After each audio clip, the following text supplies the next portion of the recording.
Forgot your Konami ID password and can't log in to eFootball? Don't worry, this is a common problem, and in this video I'll show you how to reset your Konami ID password on Android quickly and easily.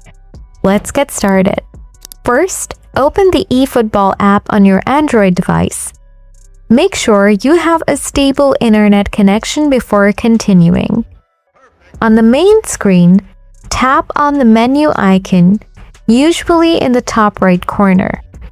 Then, select Data Transfer.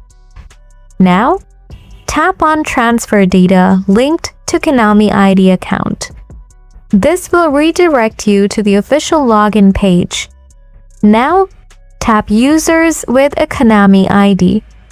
After that, on the login screen, look for the Forgot Your Password option and tap on it.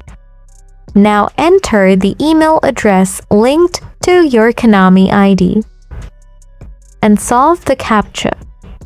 Then tap Next.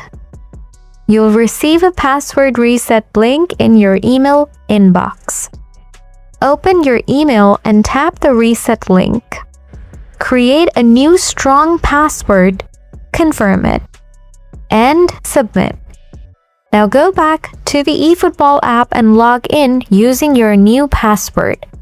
And that's how you could reset your Konami ID password on Android. If this video helped you, don't forget to like, comment, and subscribe for more helpful tutorials. Thanks for watching.